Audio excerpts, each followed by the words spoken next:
बिस्मिल्लाहिर्रहमानिर्रहीम। उर्दू लेक्चर के हवाले से मैं मोहम्मद ज़ियाउर रसूल आप सब बच्चों से मुखातिब हूँ। उम्मीद करता हूँ कि आप सब बखैर व आफ़ियत होंगे। अच्छा बेटा, अब आज के लेक्चर में हम ग्रामर का कुछ हिस्सा शुरू करेंगे। आपको मैंने बताया था शुरू में कि आपके निसाब में अदबी इस्तिलाहात हैं जो हिस्सा मरूज़ी में शामिल हैं, जिसके 5 नंबर हैं। तो आज हम अदबी इस्तिलाह या इल्म बयान उसकी एक इस्तिलाह पढ़ेंगे, तशबीह। तो स्टूडेंट्स शुरू करते हैं आज का लेक्चर। बेटा, तशबीह इल्म बयान की इस्तिलाह है। जब हम कोई मज़मून लिखते हैं या बात करते हैं तो फितरी तौर पर हमारी ख्वाहिश होती है कि हमारा अंदाज़े बयान मौसर होना चाहिए, जानदार होना चाहिए, पुरकशिश होना चाहिए, इतना मौसर, इतना जानदार कि सुनने और पढ़ने वाला इससे पूरी तरह मुतासर हो। यही वजह है कि हम अपनी बात और तहरीर को मौसर बनाने की कोशिश करते हैं। हमारा बयान जितना वाज़े, साफ, दिलकश, खूबसूरत और रंगीन होगा, सुनने वाला उसके हुस्न से उतना ही मुतासर और महजूज होगा, लुत्फ़ उठाएगा। इस मकसद को हासिल करने के लिए हम ऐसे तरीके इख्तियार करते हैं जिनसे हमारी बात ज़्यादा वाज़े और जानदार हो जाती है। इन्हीं तरीक़ों को जानना इल्म बयान है।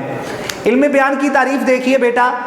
इल्म बयान वो इल्म है जिसके उसूल और कायदे जानने के बाद हम एक बात को कई तरीक़ों से इस तरह अदा करते हैं कि मफ़हूम वाज़े से वाज़े तरह होता चला जाता है, और अपने ख़यालात का इजहार करने के लिए एक लफ्ज़ के माना को कई मुख्तलिफ़ इबारतों में मुख्तलिफ़ तरीक़ों से अदा करके अपने उसलूब बयान में ज़ोर और हुस्न पैदा करते हैं। आपने देखा होगा कि जो सियासतदान होते हैं उन्होंने एक तकरीर को रटा लगाया होता है। जब वो अवाम के सामने बार बार वही तकरीर दोहराते हैं तो अवाम उनकी बात पे असर नहीं करती, लेकिन अगर उसी बात को आप एक नए अंदाज से पेश करेंगे तो वो अवाम के दिलों में असर करेगी। जैसे ये एक शेर है कि गुलदस्ता माना को नए ढंग से बांधूं, एक फूल का मजमू हो तो 100 रंग से बांधूं। बेटा, इल्म बयान का मकसद क्या होता है? इल्म बयान का मकसद मफ़हूम की वजाहत है, जिससे मानी में खूबसूरती पैदा होती है और कलाम ज़्यादा दिलकश और मौसर हो जाता है। इल्म बयान का मौजू लफ्ज़ है और इसका मकसद मानी को वाज़े करता है। मुतरादिफ अल्फाज का इस्तेमाल जो है वो इल्म बयान नहीं है, ये चीज़ जहन में रखना है। मसलन किसी शख्स के बारे में कहना कि वो खूबसूरत है, हसीन है, खुश जमाल है, तो ये मुतरादिफात आप अदा कर रहे हैं। लेकिन अगर उसी जुमले को आप कुछ नए अंदाज से यूँ कहें कि जैसे हुस्न में आसमान का चांद है या चमने हस्ती का सदा बहार फूल है, तो हम देखते हैं कि इन जुमलों ने मफ़हूम में एक लतीफ़पन, लताफत, दिलनशीनी और तासुर अदा किया है। बस यही तो इल्म बयान का बेटा करिश्मा है। इल्म बयान का मौजू लफ्ज़ है। जब हम गुफ्तगू करते हैं या कुछ लिखते हैं तो लफ्ज़ों के ज़रिए अपनी बात दूसरों तक पहुँचाते हैं। इल्म बयान का मौजू लफ्ज़ है और लफ्ज़ 2 तरह के से इस्तेमाल होते हैं बेटा, हकीकी और गैर हकीकी, हकीकी और मजाजी। जैसे मैंने मिसाल दी हुई है, मेरा चांद आ गया, ये मजाजी माना है। माँ कहती है मेरा चांद आ गया, बेटे को चांद कहती है, तो ये मजाजी माना है। रात हुई और चांद निकल आया, इसमें हकीकी माना पाया जा रहा है। इल्म बयान के 4 मुख्तलिफ तरीके हैं या कवायद हैं: तशबीह, इस्तिआरा, मजाज मुरसल, किनाया। अदबी इस्तिलाहात भी हम इसको कहते हैं इल्म बयान को। लफ्ज़ अदबी निस्बत है अदब से, यानी ऐसी चीज़ जिसका ताल्लुक़ अदब से हो। अदब को हम 2 शाखों में तकसीम करते हैं, नसर और शायरी। गोया जब हम अदबी कहेंगे तो इसका मतलब है कि ऐसी चीज़ जिसका ताल्लुक़ नसर से हो या शेर से हो, वो क्या होगा? अदबी होगा।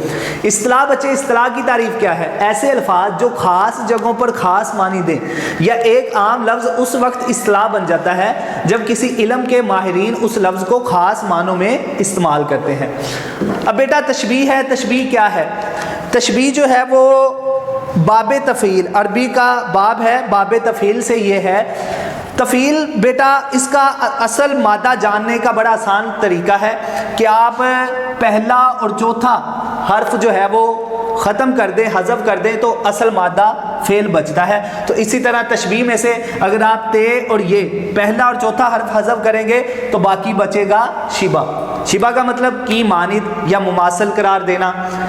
تشبیہ عربی زبان کا لفظ ہے۔ بچے یہ MCQs بھی آتے ہیں کہ تشبیہ کون سی زبان کا لفظ ہے؟ عربی زبان کا لفظ ہے۔ تشبیہ میں حقیقی معنی پایا جاتا ہے، یہ بھی MCQs آتا ہے۔ تشبیہ دو چیزوں کے تعلق کا نام ہے، حاضر اور غائب۔ ایک چیز حاضر ہوتی ہے جس کو آپ غائب کے ساتھ کیا دیتے ہیں؟ تشبیہ دیتے ہیں۔ ایک چیز کو دوسری چیز کی مانند قرار دیتے ہیں۔ مشبہ اور مشبہ بھی کو طرفین تشبیہ اور اطراف تشبیہ بھی کہا جاتا ہے۔ آگے بیٹا تعریف دیکھیں۔ تشبیہ کا مطلب ہے کسی چیز کو دوسری چیز کی مانند قرار دینا، یعنی مشترک خوبی یا خامی کی بنا پر ایک چیز کو دوسری چیز کی مانند قرار دینا تشبیہ ہے۔ جیسے مثال، زید شیر کی طرح بہادر ہے، تو زید کو شیر کے ساتھ تشبیہ دی جا رہی ہے۔ جس طرح شیر بہادر ہوتا ہے تو زید میں بھی وہ خوبی بیان کرنے کی کوشش کی جا رہی ہے۔ دانت موتیوں کی طرح چمکدار ہے، دانت کو موتی کے ساتھ تشبیہ دی جا رہی ہے۔ آگے بیٹا یہ سوال بھی آتا ہے، ارکان تشبیہ کتنے ہیں؟ 5۔ مشبہ، مشبہ بھی، وجہ شبہ، حرف تشبیہ، غرض تشبیہ۔ مشبہ کیا ہے؟ جس چیز کو آپ تشبیہ دے رہے ہیں اس کو مشبہ کہیں گے، اور جس چیز کے ساتھ آپ تشبیہ دے رہے ہیں اس کو مشبہ بھی کہتے ہیں۔ وجہ شبہ، مشبہ اور مشبہ بھی میں جو دونوں میں جو مشترک خوبی ہوتی ہے اس کو کیا بولتے ہیں؟ وجہ شبہ بولتے ہیں بیٹا۔ حرف تشبیہ، وہ حروف جو تشبیہ دینے کے لیے استعمال ہو۔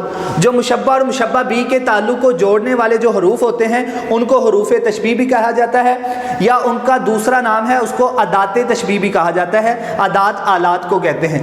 غرض تشبیہ، جس مقصد کے لیے تشبیہ دی جائے اسے غرض تشبیہ کہتے ہیں۔ تو یہ تھے ارکان تشبیہ۔ اب مثال دیکھیں بیٹا، میرا بیٹا چاند ہے۔ اب جس چیز کو تشبیہ دی جا رہی ہے، بیٹے کو تشبیہ دی جا رہی ہے، تو بیٹا اس میں کیا ہے؟ مشبہ۔ ہم نے تعریف پڑھی ہے، جس کو تشبیہ دی جائے وہ مشبہ ہوتا ہے، تو بیٹا اس میں مشبہ ہے۔ جس کے ساتھ تشبیہ دی جا رہی ہے وہ چاند ہے، تو مشبہ بھی اس میں کیا ہوگا؟ چاند۔ وجہ شبہ، مشبہ اور مشبہ بھی میں دونوں میں جو مشترک خوبی ہوگی اس کو وجہ شبہ کہتے ہیں۔ ان دونوں میں مشترک خوبی کیا ہے بیٹا؟ وہ ہے خوبصورتی۔ حرف تشبیہ، یعنی بیٹے کو چاند جیسا کہا جا رہا ہے تو حرف تشبیہ اس میں جیسا ہوگا۔ اس کی غرض، مقصد کیا ہے؟ کس مقصد کے لیے ہم تشبیہ دے رہے ہیں؟